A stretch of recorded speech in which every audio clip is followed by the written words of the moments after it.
Hello everyone, here is another tutorial for Cinema4d and Redshift, and in this one we learned something about formula deformer and some Cinema4d features in R20 plus Redshift materials and lights. And the animation we are going to learn is this one. So as you see, it's a Persian carpet fish. So probably you have seen that before. This beautiful creature have some nice move like this with the great color pattern.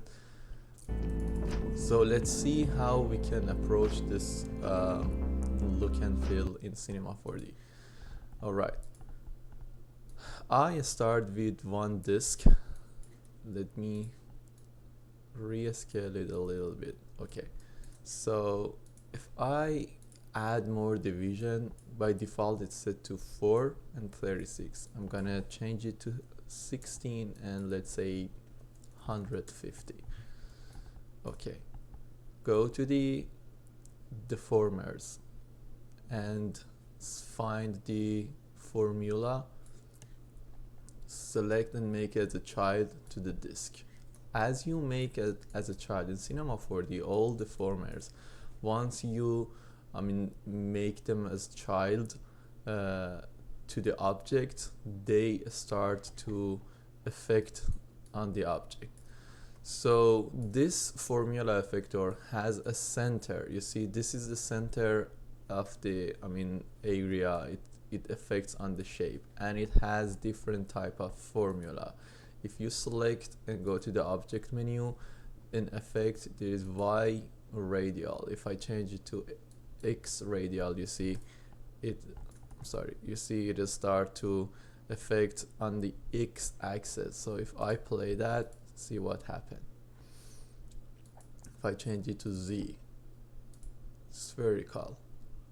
Okay, so what we need for this one, leave it to Y radial.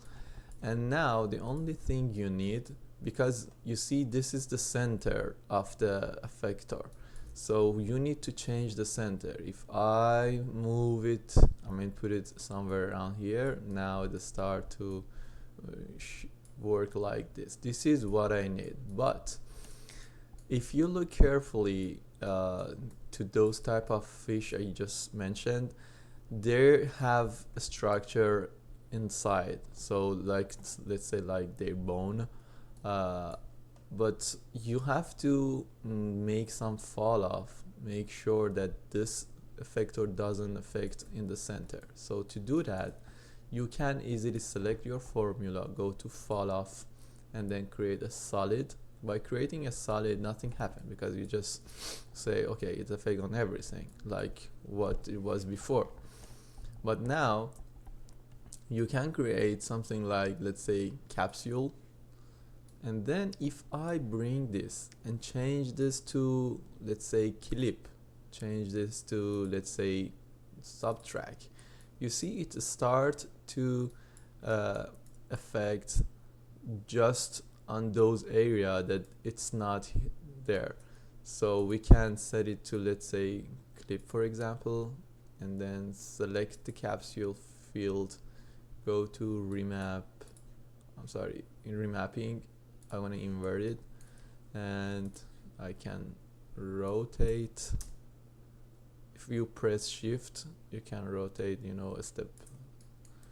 Okay, so let me scale it, maybe something like this.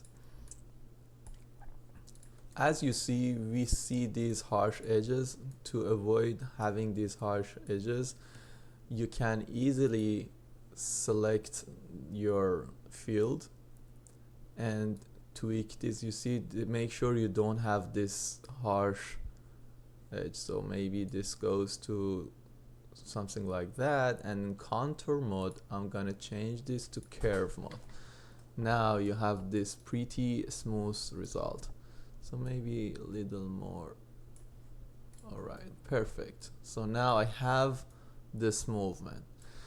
So to create the displacement effect, again, go to the deformer menu and select displacer, make it as a child, and just want to make sure I saved my file. Okay, select the displacer. In shading, shader, I just select a noise, so it will start to affect on that, right?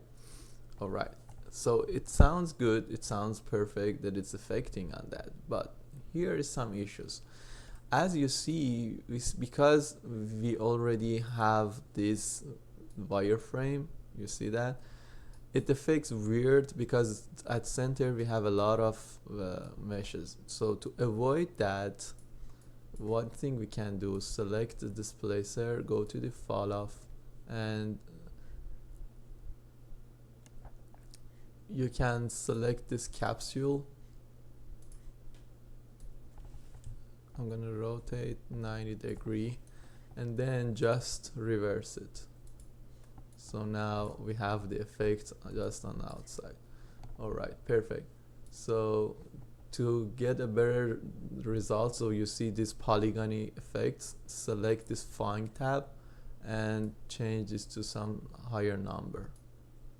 Perfect.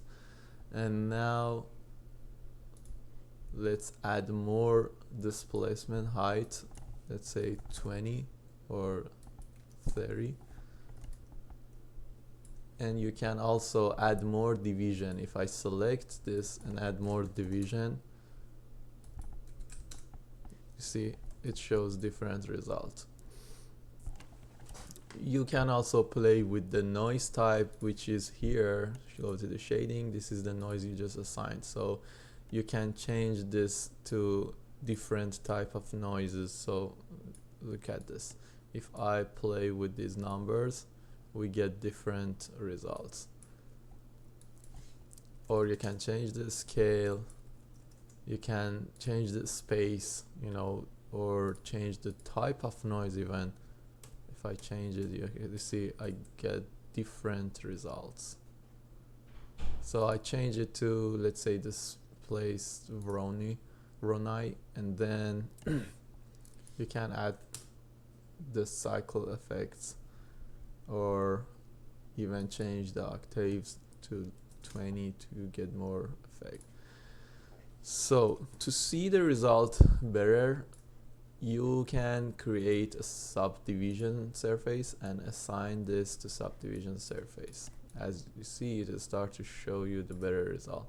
So I think this is too much, and also I don't like this affecting just by this, I mean, you know, this axis. So you can select the displacer, and here you can play with this, you know, to get different results. You can change it to spherical, so we see that maybe you get something right like this. And also you have this effect. I want to leave it to intensity, it reacts better. And also you can again play with the noise, so make sure you get the best result out of this. And also let's see if we add more division, what we get. Perfect.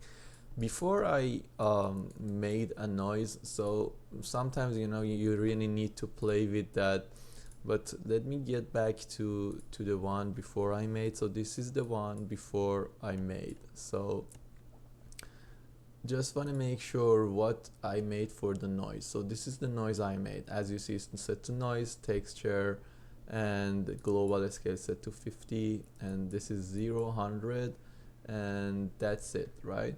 So one thing I can do here is to select this copy shader and get back to this file, and in displacer select the shader and paste shader. So you see it is exactly the same one. So the reason that it looks different, if I get back to that, I I have another step which I show you. So this is the result I get, you see. So it works perfect. Don't worry about that. We will go through the process how to create that. Okay, so, and I think it's too much now. Maybe get back to something like 15. All right, perfect. So let's play that again. This is what we have. And I believe we added too much samples. Maybe get back to 200 or 250, and for displacement I'm gonna put it to 20. Okay, perfect. So now what we need is to add some thickness. How to create the thickness in Cinema4d. I love Cinema4d because of that. Go to the simulate class surface, and then select your object, make it as a child to the class surface, right? So select the class, make sure you don't have any subdivision, and then just try to add the thickness. So let's say 5. There we go. Now we have the thickness. Now if I make this as a child to that subdivision we had before, it'll start to react like this. Perfect.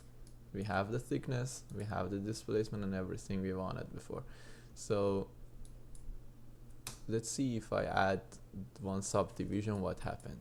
You see, it creates more refined details, but absolutely it is heavier to calculate. So once you are happy with the result, which I'm not yet, because you see, I believe this looks weird. So to fix that, let me turn it off for now.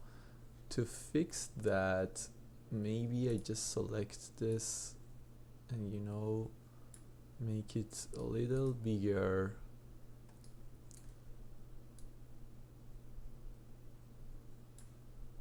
Or this one, I think this is, yeah, this is it. Okay, so make this a little bigger, and let's make sure set to curve.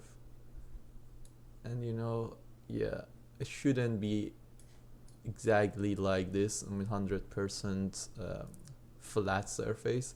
You can go with a little less amount in maximum to still have some effect. So another thing you can do, when I select this guy, you can you see change this taper, then you get a different result. And for this one also, maybe go something like this. Okay, so the other thing that I'm not happy with, you see this is fixed and it's moving. Absolutely, in organic movement it's not like that. So one thing I can do for that, to fix this issue, let me get a better result here. And this one, this little, okay, this is cool.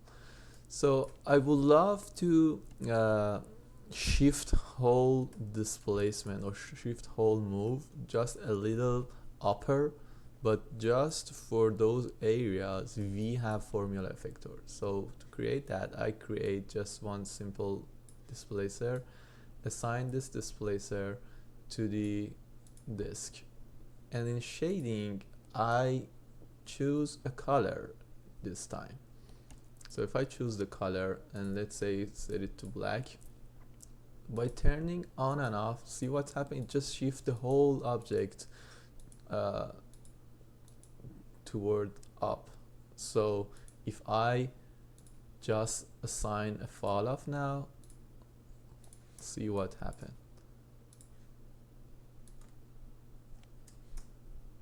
I'm gonna rotate this 90-degree. All right, so let's go with higher number to see it better. You see the effect here, so I need reverse. I need it in invert mode. So just invert the guy and make sure you scale it. So look at this now. If I play that with displacement and without displacement, this is what I have. And you can also make this, a little tight.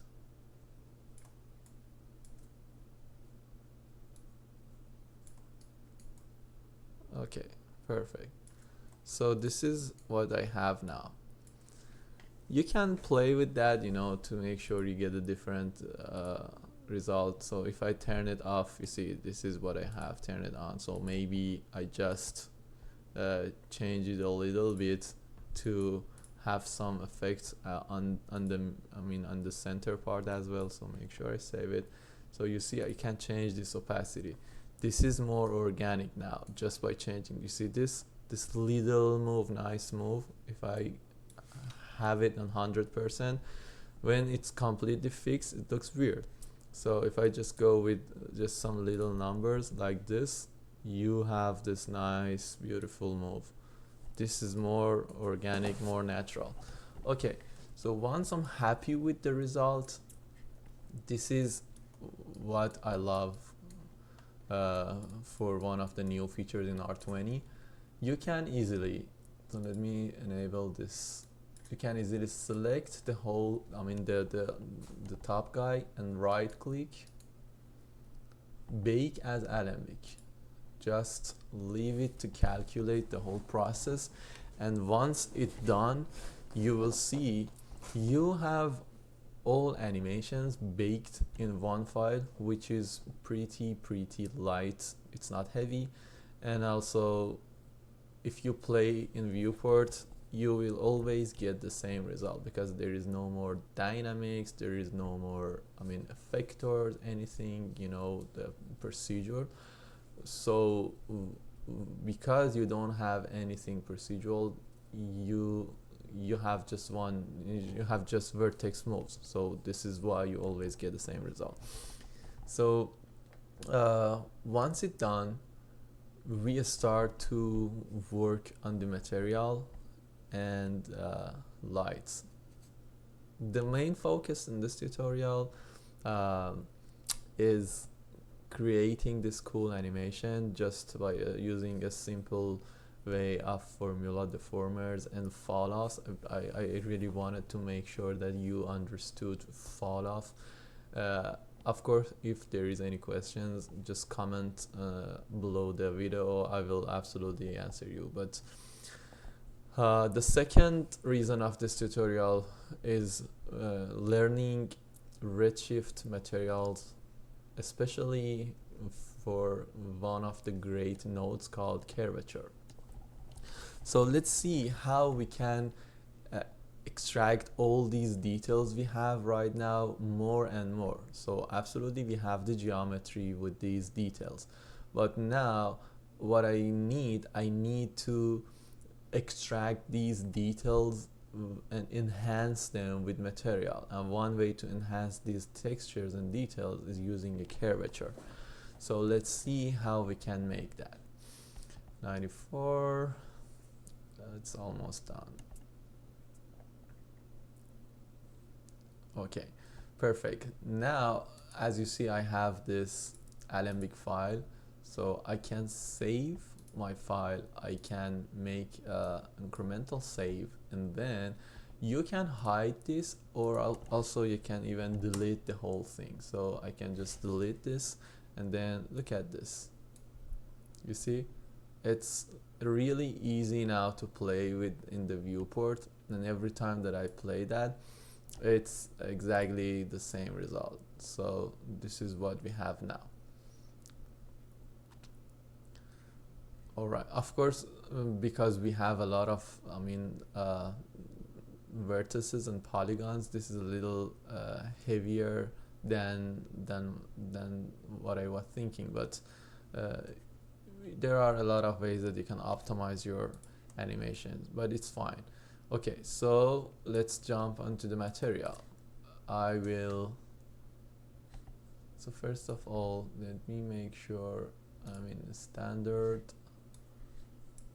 All right, Redshift render view.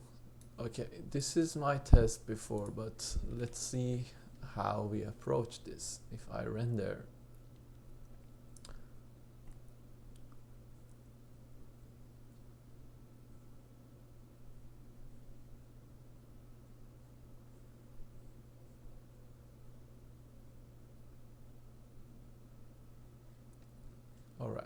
So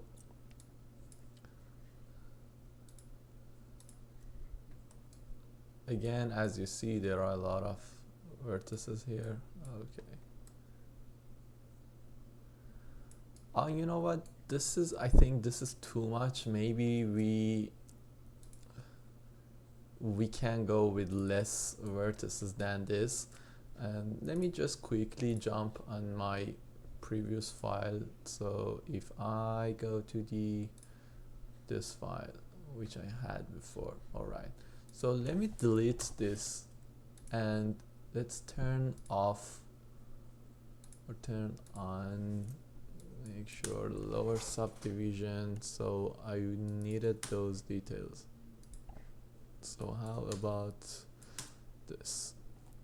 It still looks good. Even here I can go with 200 and maybe 16, no, maybe 25. Still looks beautiful, so I want to leave it to 30. Okay, so let's see that. Okay, it looks much better, but maybe, so let's see if I turn it off, what happened.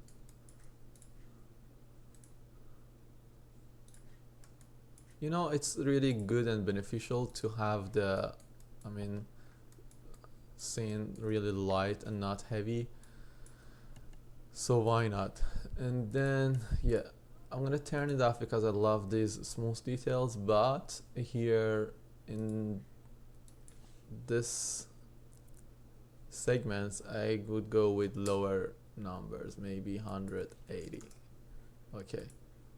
And then in this displacement, which is this one, I would go with higher numbers. So let's say 35. Okay, you see, it was kind of a trick. I added more displacement, but with lower polygons. So now let's do that again. Right click and bake as Alembic. Boom, you see that, how fast that? So this is pretty fast now, and also absolutely your viewport will be much easier to work. So let's see, I'm gonna save this, save incremental version again, delete this guy and play the viewport. Perfect. So now this is the animation we have.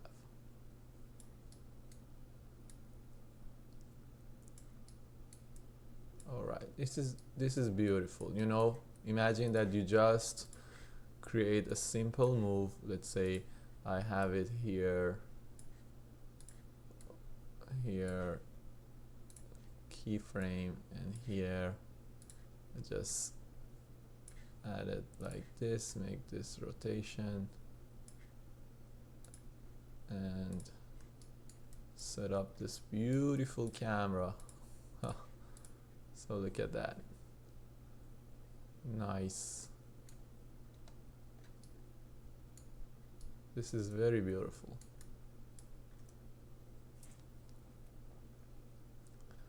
Okay, so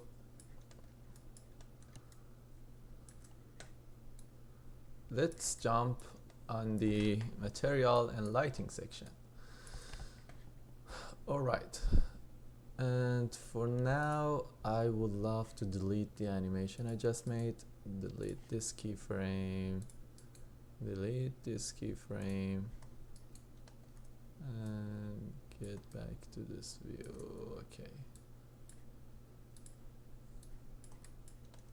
All right. So let's start. I want to save it, make sure it's saved, and then Redshift render view. So if I hit render, you see this is pretty fast now, even render. So let's see how it works for the material. Here, make sure that it's set to 0, 0, because I think I did some weird rotation on that. Okay, so this is the correct rotation. All right, so let's start. Redshift and light, Redshift area light. This is what I usually start with. Here I'm gonna select general tab And here you see this little guy, this little triangle. Just click on that and add target, tag, and null. It automatically create this null, and then you see this is the target. It's beautiful. It works awesome. And just by holding control and drag the light, you can duplicate the light. Okay, so I'm gonna use this light to create the volumetric effect as well. So let's see how it works. If I create a Redshift environment, and in Redshift environment, make sure you go with your desired color, so something like that. And if I, in this light, if I go to volume and add some contribution, you see it start to show the effect. So this is what I need.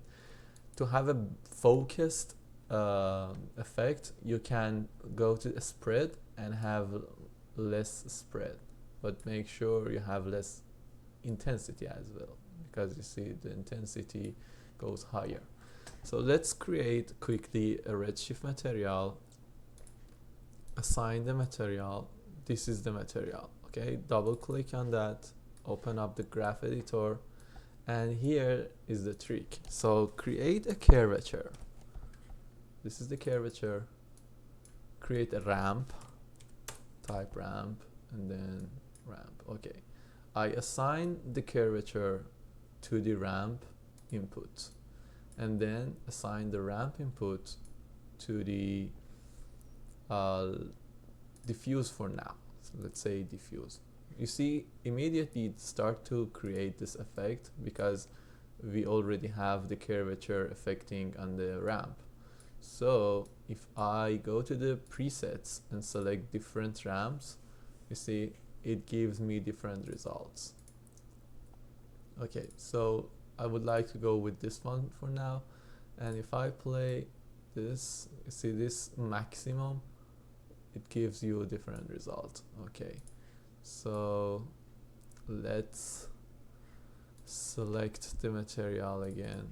I don't like this reflection, so RS material, select that and change the roughness to something like 0.4 with really lower number. And okay, this is, or you know, the IOR I think is too much.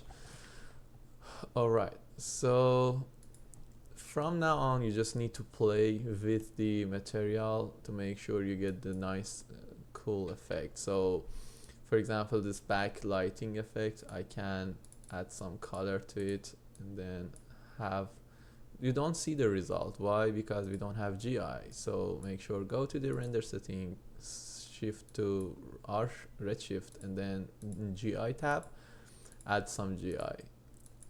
You see it start to show you the result. So if you want, you can also assign the ramp again to that translucence color, so it'll start just to add those effects where you have bright colors. Okay, perfect.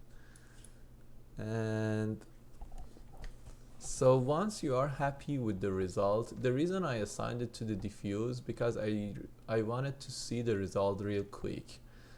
But for some type of organic materials like fish, like, you know, animals, you usually have SSS or subsurface scattering effect. So to do that, you can, in Redshift, you have two different options. If you go to multi-SSS, you can add this and you see it start to show some result. Or another way, which I like usually to play with, is the subsurface effect. I usually switch it to extinction, and then you can add some number to this two just to start, and then let's play with this color. Just so you know, whatever color you pick for your extinction coefficient, it shows the invert color. This is how it works. So if I select blue, you will see some red result. So now let's, for now, let's disable this to just see the result. You see that?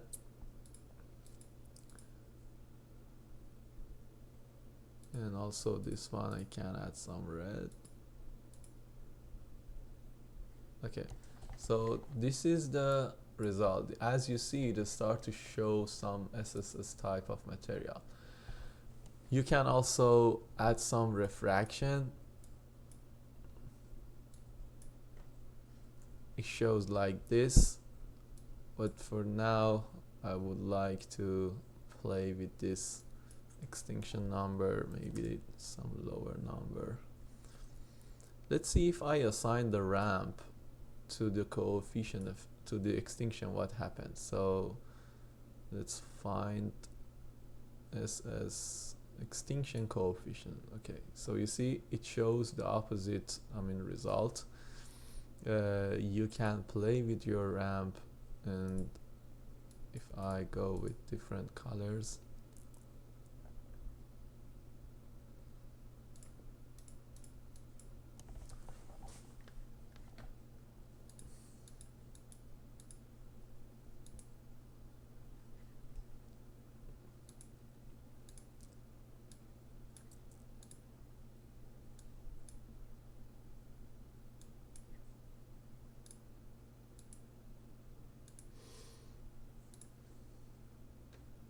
let me turn this off for now and see what you get. Okay, and then in curvature, if you go with lower number or a smaller number, you get different results. You can also load presets, and then select different type of noises, different type of ramps, I'm sorry.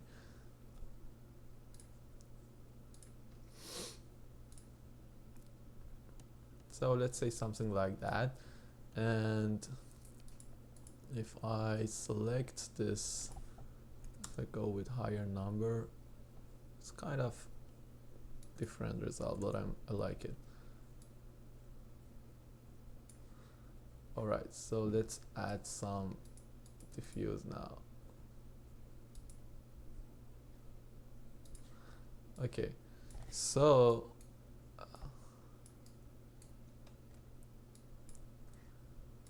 just to show you a better,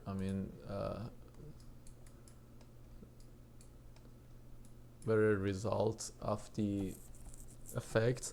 So you see that this is how it affects, this is how that curvature affects on that. If you need to see more refined details, you can just select the subdivision, you can just select the Alembic file you made, right click, add one Redshift object to it, and then in geometry you can override some tessellation, then you see it shows refined edges. You can set it to 3, you don't need to go with a high number. And yeah, that's it. And now you see you have the animation, and with the volumetric effects,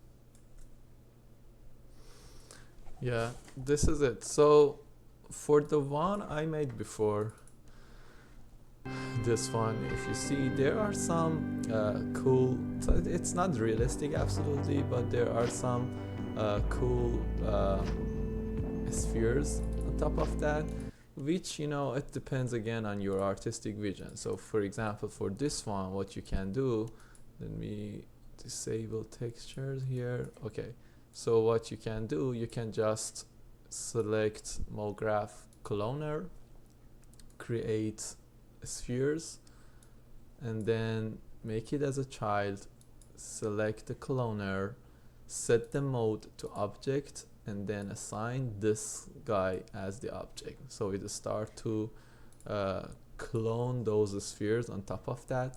I can also switch these in instance mode to render instance to have a lighter and easier viewport. So let's scale them a little bit. If I scale them, I get this result. You can also add more clones. You can also make them different in random size just by select the effector, random effector, and in parameters disable the position, enable scale and uniform scale, and change it to something like 0.3, whatever you want, depend on you. And then let's add more and more, let's say 1000. Okay, there we go.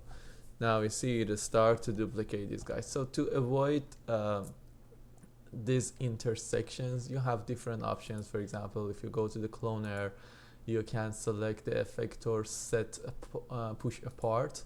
So you see now, because the number is too much, if I select push apart, the radius 100, you can set it to 5 or 10. You see it start to show that there is no intersection. I would go with 4 and let's say 2000. And you can also set this to multi-instance. It's also something new in R20, and you see it's perfect, gorgeous. Okay, so to get those cool effects I had here, so look at this. You see these effects, how to get this effect. Alright, so here is the trick, and also again this is new in R20. So let me save it. What you can do, just want to show it in the viewport for now, then we show you how to render that with Redshift. So if I create a simple material, I just double click here, created a native Cinema4d material, not Redshift material. If I assign this to the cloner, alright, and if I select the cloner and assign a plane effector, in the plane effector I disable all the parameters, so nothing happened. I just want to affect the color. Make sure the color mode is set to field color. If I go to fall off and create now one, let's say a spherical field, you see, once it creates the field, it start to show you different color. So let me rescale it. You see that? Bam, it start to show you the gradients. So now if I just select the field and in color remap, change the color mode to gradient, and in gradient select a preset. So now this is what I have. If I rescale it, there we go. So now you get this effect, and then let's play that. This is what you have. You can also,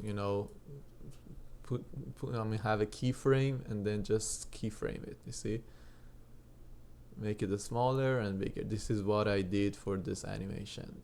Pretty easy to create this. So now how to render this in Redshift? Here is the way.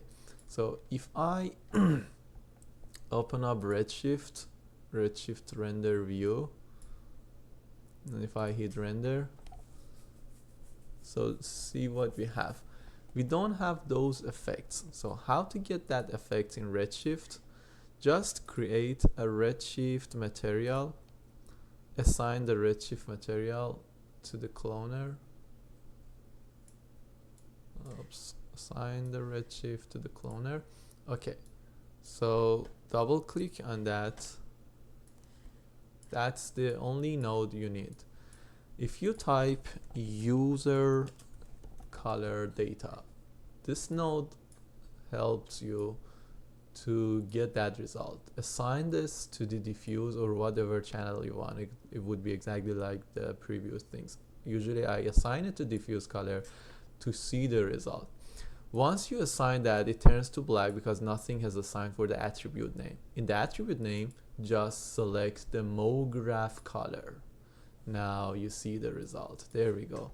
If I scrub through the timeline, you see it start to show you the effect. There we go. Let's make sure it works. Yeah, you see that? It's perfectly work in Redshift. Yeah, that's the way I made this. So in that video I just made a background. It's kind of a, you know, a stylish result I made, but with that volumetric effect you can create this underwater effect. But let's assign quickly a Redshift material, assign this, and you know, I like this presets in Redshift. You can go to presets and I said select the paper, for example. So this is the paper effect.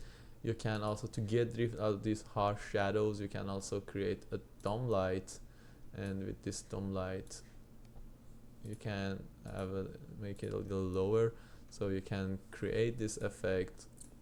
And yeah, you can play with your light to get different results. That's it. I hope you enjoyed the tutorial, and please ask your questions and let me know what do you think about this tutorial, and all your comments would be helpful to improve the way I make these tutorials. Thank you so much. Have a nice day.